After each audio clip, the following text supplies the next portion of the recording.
शेनडुआन के जाने के बाद वहाँ जोयान फिंग आता है गुयानशेन के पास और कहता है, मैं वापस आ गया। मैंने सुना कि तुम मीटिंग में बहुत ज़्यादा गुस्सा हो गए थे। तो गुयानशेन कहता है, मेरे मुताबिक तो कंपनी की लीडरशिप ही बहुत अच्छी थी और वो बजट का प्रेजेंटेशन भी बहुत ही ज़्यादा बेकार था।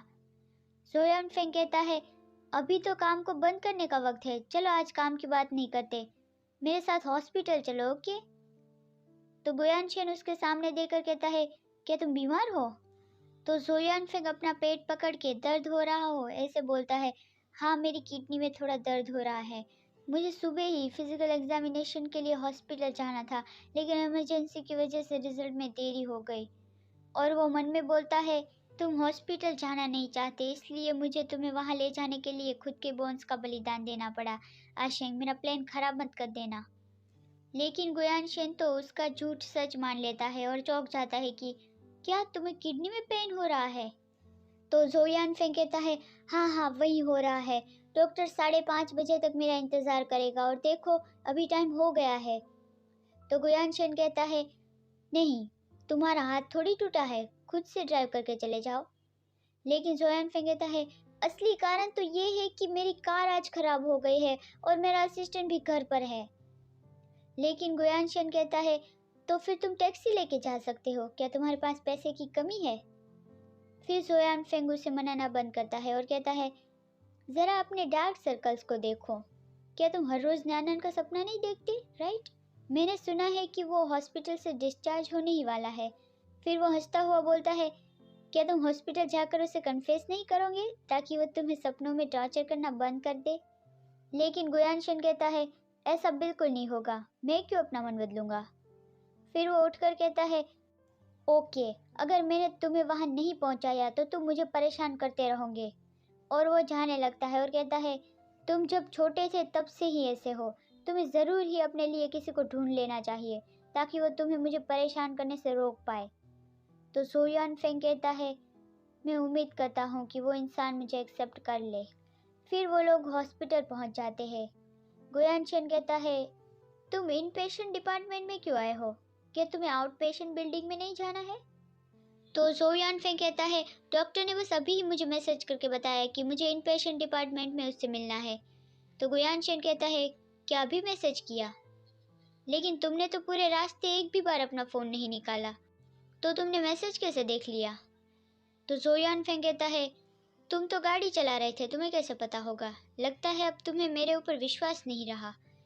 तो गुयानशेन कहता है, मेरा ये मतलब नहीं था, तुम पेशेंट हो, बेशक मुझे तुम्हारी सुननी चाहिए। और वो मन में बोलता है, तुम मुझे तुम्हारे साथ हॉस्पिटल ले आए, तुम मुझसे चाहते क्या हो? फिर वो लोग अंदर जाते हैं। सोयान फेंग कहता है, आशिंग, तुम सेकंड फ्लोर पे जाओ और मेरा इंतज़ार करो, मैं थोड़ी देर बाथरूम होके आता हूँ। तो गुयानशिन सोचता है, सेकंड फ्लोर? क्या वेन्यानान का रूम भी तो सेकंड फ्लोर पे नहीं?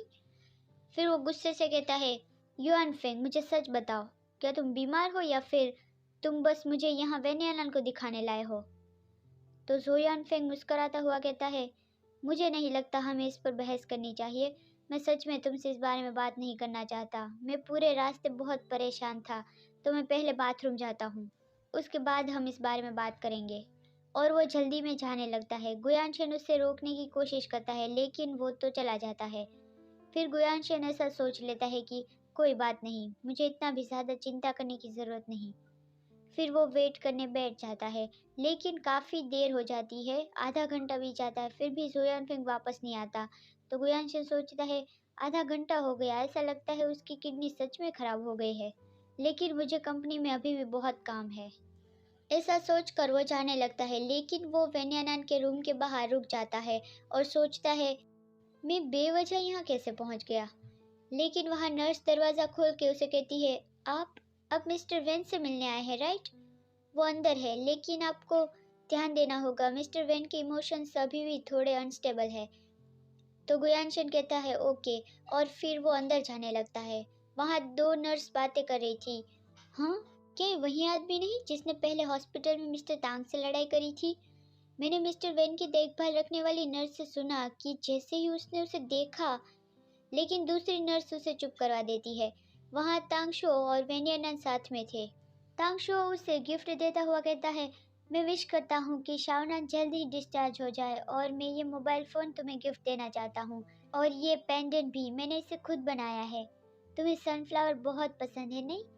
तो वेन्यानन कहता है, हाँ, ये तो बहुत एक्सपेंसिव है राइट? गुयांशन उन दोनों को ऐसे देखकर गुस्सा हो जाता है और वहाँ से जाने लगता है। लेकिन वेन्यानन की नज़र उस पर पड़ जाती है कि क्या वो गुयांशन था? तांगशुओ कहता है, शावनान क्या हुआ? तुम्हारा ध्यान कहीं और है। तो वेन्यानन कहता है, मुझे लगा कि यहाँ कोई आया था, शायद मैं बहुत ज़्यादा ही सोच रहा हूँ।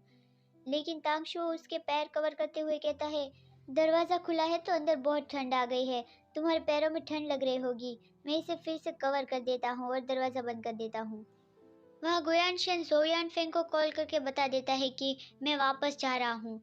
तो जोयानफेंग उसे रोकने की कोशिश करता है, लेकिन गुयानशन फ़ोन काट के चला जाता है। जोयानफेंग तो कुछ समझ नहीं पाता। आशेंग तो जैसे किसी को मार डालने वाला हो ऐसा सुनाई दे रहा था। फिर वहाँ तानलुन शुआन उसके पास आता है और उसे कहता है, मिस्टर जो, क्या आपकी तबीयत खराब है? तो जोयानफेंग कहता है, नहीं, तुम यहाँ पे क्या कर रहे हो? और वो मन में बोलता है, तुम इतने पतले क्यों दिख रहे हो? तानलुन शुआन कहता है, मेरा भाई यहाँ हॉस्पिटल में मिस्टर वैन की देखभाल कर रहा है, तो उसने मुझसे कुछ चीज़ें मंगवाई थी, इसलिए मैं आया था। तो जोयानफेंग समझ जाता है कि ज़रूर ही आशेंग ने नैनन को तांगशुओ के साथ देख लिया होगा। तानलुन शुआन कहता है, मिस्टर जो, अगर आपको कुछ बताने को नहीं तो मैं जाता हूँ। लेकिन जोयानफेंग तो बिना कुछ बोले उसे देखता रहता है। तो तानलुन शुआन दूसरी ओर देखकर कहता है, मिस्टर जो, अगर तुम्हें कुछ नहीं कहना है तो तुम्हें मेरी ओर इस तरह से देखने की ज़रूरत नहीं। जोयानफेंग कहता है, पिछली बार मैडम ल्यू ने तुमसे बात करी थी ना? तो तानलुन शुआन तुरंत ही बोलता है, उस वक्त मिस्टर वेन ने मिस्टर गू को डिवोर्स नहीं दिया था, तो इसलिए मैं मेरे भाई को कोई बेवकूफ़ी करने से रोक रहा था। लेकिन अभी ये अलग है, मेरा भाई और मिस्टर वेन दोनों सिंगल है। अब गू फैमिली हमारी चियू कंपनी को मिस्टर गू और मिस्टर वेन की शादी का नाम लेके डरा नहीं सकती। तो जोयानफेंग कहता है, मेरा ये मतलब नहीं था, मैडम ल्यू तो बस अपना काम कर रही थी, वो उसकी भी प्रायोरिटी थी। तो तानलुन शुआन कहता है, तो फिर तुम कहना क्या चाहते हो? जोयानफेंग कहता है, तुम जब भी मुझे देखते हो तो तुम हम दोनों के बीच दीवार खड़ी करना चाहते हो, ऐसे क्यों बिहेव करते हो? मुझे तो ऐसा कुछ भी याद नहीं कि मैंने कुछ ऐसा किया हो जिससे तुम्हें परेशानी हुई हो। तानलुन शुआन दूसरी ओर देखता हुआ कहता है, बेशक तुम्हें याद नहीं, क्योंकि तुम बहुत जल्दी सब कुछ भूल जाते हो, लेकिन मुझे भी अब उसकी कोई परवाह नहीं। तो जोयानफेंग उसके दिल पर उंगली रख के कहता है, मैंने तो कभी अपने आप को नहीं बहकाया, लेकिन तुम्हारा मतलब है तुम मुझे पसंद करते हो? तो तानलुन शुआन गुस्से से जोर से बोलता है, तुम तुम बेशर्म हो।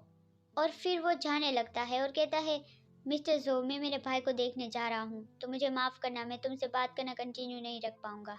लेकिन जोयानफिंग उसका हाथ पकड़ते हुए कहता है, जल्दी मत करो, मेरी बात अभी ख़त्म नहीं हुई। लेकिन तान लुनशुआन अपना हाथ दूर लेता हुआ जोर से बोलता है, ये हॉस्पिटल है, क्या तुम अब भी मेरे साथ यहाँ कुछ करने की सोच रहे हो?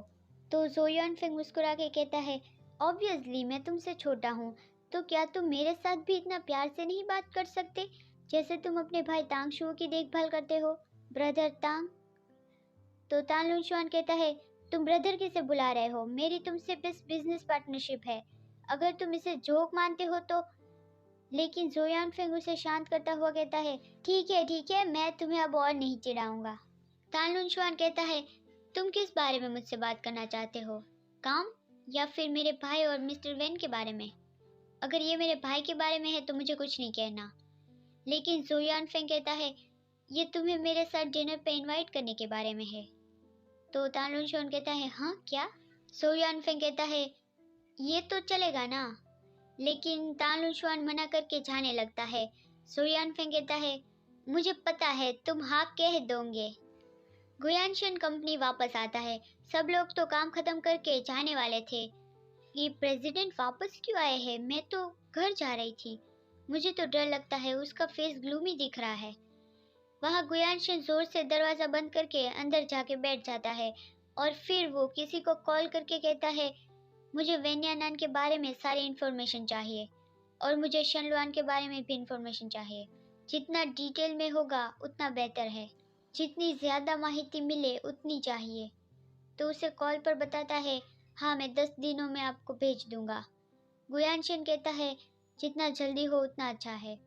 और फिर वो फ़ोन नीचे रख के सोचने लगता है, तुमने मुझे सच बताया नहीं, इसलिए मुझे ये बहुत परेशान कर रहा है। उसे डॉक्टर लीन की कही हुई बात याद आती है कि आपको मिस्टर वेन से प्यार हो गया है।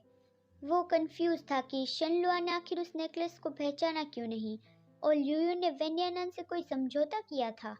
तुम लोग मुझे समझते क्या हो?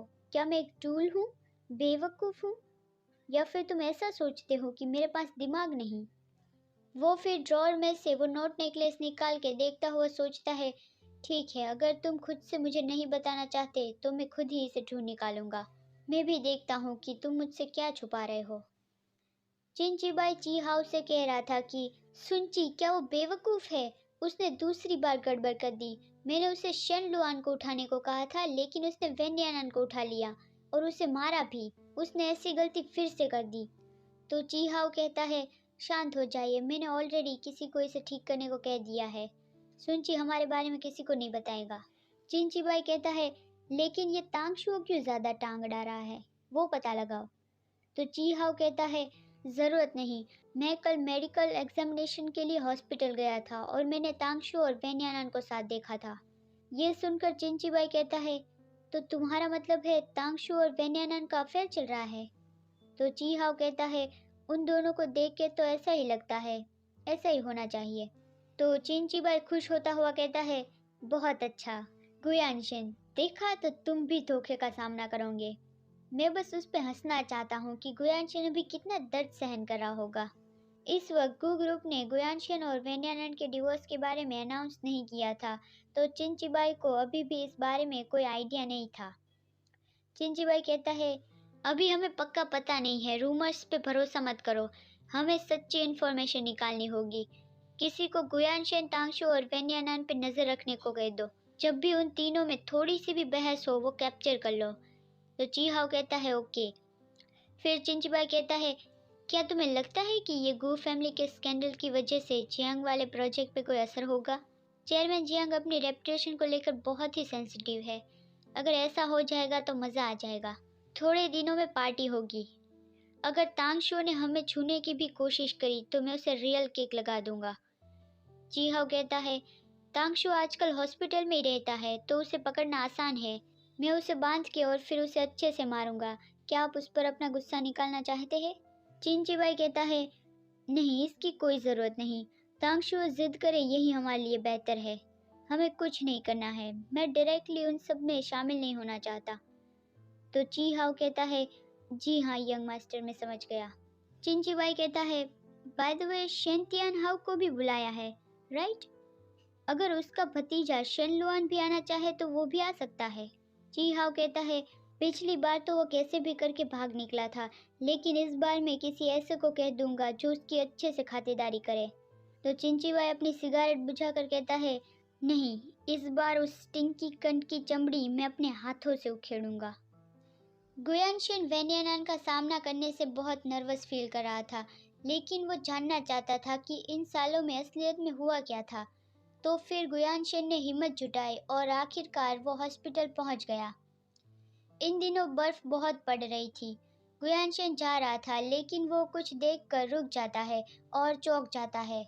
वो देखता है तांगशो वेन्यानन को व्हीलचेयर पर बिठा के बाहर घुमाने लाया था। तांगशो कह रहा था, मैंने आज सुबह ही डॉक्टर से पूछा था और उसने कहा तुम अगले हफ्ते हॉस्पिटल से डिस्चार्ज हो जाओगे। तो वेन्यानन कहता है, मैं तुम्हें बता रहा हूँ, मेरे पास अब भी मेरे पैर है, लेकिन तुम मुझे पूरे दिन बेड पे लेटे रहने को कहते हो। क्या मैं अब चल भी नहीं सकता? तो तांगशो कहता है, तुम्हारे पैरों में अब चोट ठीक हो गई होगी, लेकिन ये बहुत दिनों तक दर्द करते रहेंगे। डॉक्टर ने कहा है तुम जब तक हॉस्पिटल में हो तब तक तुम्हें व्हीलचेयर यूज़ करना है। तुम्हें यहाँ बाहर लाने के लिए माफ़ी चाहता हूँ, यहाँ तो बहुत ज़्यादा ठंड है, हम स्नोमैन नहीं बना पाएंगे। लेकिन वेन्यानन कहता है, नहीं, हमने ऑलरेडी प्लान कर लिया है ना। फिर वो तांगशुओ को एक जगह दिखाता है कि वहाँ स्नोमैन बनाओ। तांगशुओ कहता है, हाँ ओके, क्या मैं तुम्हें सच में यहाँ छोड़ के जा सकता हूँ? लेकिन अपने हाथ पॉकेट में रखना, नहीं तो वो जम जाएंगे। फिर तांगशुओ स्नोमैन बनाने लग जाता है और बहुत ही प्यारा स्नोमैन बना लेता है। और फिर वो कहता है, ये है तांगशुओ का कमाल का क्रिएशन जो दुनिया में सिर्फ एक ही है। प्लीज मेरे लिए तालियां बजाइए। तो वेनियाना तालियां बजाते हुए खुश होता हुआ कहता है, तांगशुओ तुम्हारा बनाया हुआ मास्टरपीस तो कमाल का है, ये जरूर तालियां डिजर्व करता है। वहाँ गुयानशन आके जोर से कहता है, वेन्यानान तुम तो सच में कमाल के हो। तो तांगशु और वेन्यानान उसे देखकर चौंक जाते हैं। अगर आपको वीडियो पसंद आया है तो लाइक ज़रूर करना और अगर आपने इस चैनल को सब्सक्राइब नहीं किया है तो कर लेना। Bye bye.